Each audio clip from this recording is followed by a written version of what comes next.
So I think last time we discussed maybe some legal challenges brought on behalf of states that implement a merit system, and I was just going to kind of run through some of those issues. One we talked about specifically was Florida, and that's kind of a two-part issue that you should understand. One was that the commissioners in that state apparently implemented a strict merit system, and the legislation that implemented medical marijuana in Florida required a lottery, a high bar lottery. So the first suit that was brought against Florida was in order to clarify that issue, whether the commission had gone past their authority. After that issue was resolved, there were a number of lawsuits in Florida, and actually Maryland had some that I thought were instructive. And all of these, I think, can be boiled down to applying the rules across the board evenly, and to looking at basically whether it was there were exceptions made for some people or not. So in Florida, for instance, one dispensary, I believe it was, sued because they did not get their application in.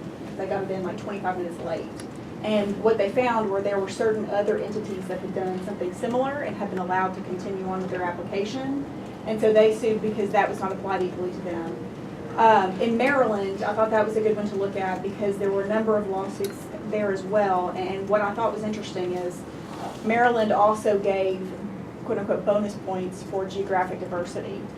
The issue with that in that situation was Maryland ranked the different entities, and I believe in that situation it was cultivation facilities. They ranked those facilities, and then they leapfrogged certain people for geographic diversity.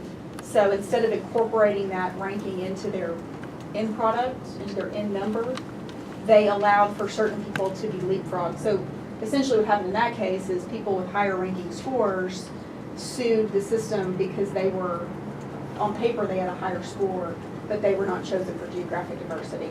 So I think the lesson in that, and again, there's a few others, and basically what I would tell you is in every situation it was someone that had been edged out slightly, and they had to come up with a reason why that shouldn't be, or the person in front of them should be disqualified, or why they should have been given a second reviewing. So like I say, most of those boil down to as long as everything is announced up front. I would say whenever we get those rules, whenever they are finalized, as long as it's in the rubric up front, that this is how these things are going to be considered, and you guys are clear and concise about that, I think you're going to avoid most of the problems, I would say. So in the Maryland lawsuit, regarding the geographic diversity, did they say in their application that if there was a geographic location that they would be moved ahead in the grouping based on acceptable scores? They did, but I don't know that they gave, I don't think there was clear guidance as to what weighted. That would be weighted as. So that was part of the problem. The other part of the problem in Maryland was apparently, and this got really shady, apparently there was a situation where one of the winning applicants was asked to relocate, and one of the other cultivation facilities said that wasn't fair, you didn't ask us to relocate. So there were a few running issues there, a few moving parts, but it was not clear up front. It was not what, as you guys have suggested, incorporating that into the merit criteria. It was more a situation of they used that as a reason to put somebody from here and move them up a few notches. So did you see any lawsuits regarding merit scoring and questions on subjectivity based on the merit score? Of course, there were some. Those, I think, as long as the initial application and what was put out there was clear, there weren't as many issues. I found more issues with technical items, so I didn't see as many as far as you should have rated me higher, I guess.